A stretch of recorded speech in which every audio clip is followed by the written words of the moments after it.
e non difendono noi, ma sono semplicemente corrotti. Si trova davanti delle agenzie di garanzia che dovrebbero garantirci. E che cosa fanno? Si mettono d'accordo con tutti per fare i porchi comodi di qualcuno.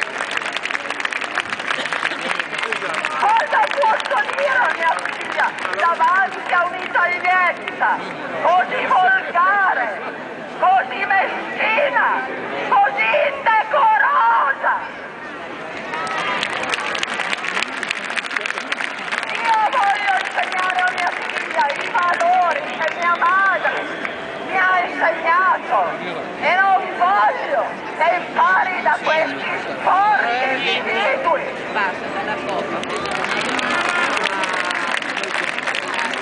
L'unica arma che abbiamo è il voto. L'unica arma che abbiamo è il voto.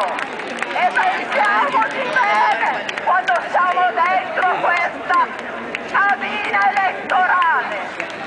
Dobbiamo rimandarli a casa e scegliere le persone che più ci sono vicine. Nei grandi partiti politici d'Italia, prima di Tangentopoli, esistevano tre gruppi diversi di persone. Un gruppo aveva le mani in pasta, un gruppo non aveva le mani in pasta e ne beneficiava, un gruppo non aveva le mani in pasta, non beneficiava ma guardava per tranquillo vivere dall'altra parte. Questa è stata l'Italia prima di Tangentopoli. Oggi ho l'impressione che siamo in una condizione analoga. Conosciamo purtroppo non sono solo il TAV, sono gli inceneritori, sono il ponte sullo stretto di Messina, sono tutte quelle cose che possono dare la possibilità ai grandi gruppi di gonfiare enormemente i prezzi per poter guadagnare sulle nostre spalle, perché chi paga non sono i privati, ma bisogna ricordarselo che siamo noi. La TAV è l'esempio più eclatante. Il TAV in Italia, lo sapete, costa 5 volte più che la media di tutto il mondo. E perché questo? Perché questo è proprio andato a finire nelle tasche dei grandi gruppi. Ma però, attenzione, la mafia non è solo Berlusconi. Berlusconi è il capomafia, ma tutti gli altri sono tutti d'accordo a spartirsi il bottino, perché la CMC è nel PD, la CMC finanzia il PD. Il ministro Di Pietro è stato quello che ha mandato a Bruxelles la domanda per avere i soldi dall'Unione Europea. Allora io sono qui per lei. Falla vedere. A un anno esattamente il 28 di marzo. Io spererei che per il suo compleanno, il giorno dopo, vi sia almeno una notizia positiva per tutti gli italiani. Perché il futuro che loro avranno non oso nemmeno immaginarlo.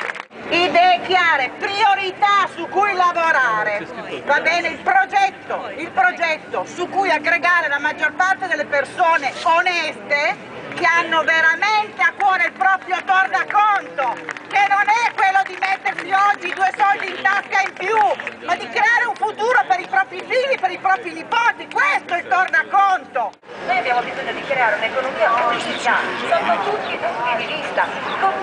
Ecco perché ritengo che l'economia verde sia un'economia pulita sotto tutti i punti di vista, perché non solo dà un lavoro dignitoso alle persone che costruiscono, che ne so, possono essere pannelli come pale eoliche o qualsiasi cosa, e quindi danno lavoro all'essere umano e quindi dignità, ma creano anche un futuro, perché voglio dire, questo pianeta non è che noi ne abbiamo 5 o 6 di pianeti, ne abbiamo uno.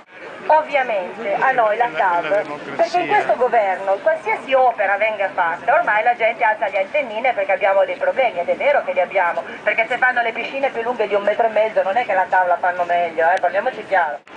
Basta l'individualismo! Dobbiamo essere una società che si aiuta l'uno con l'altro! E invece qua i nostri politici fanno i loro porchi comodi! Vanno a... non diciamo parolacce in questo momento. A zoccole!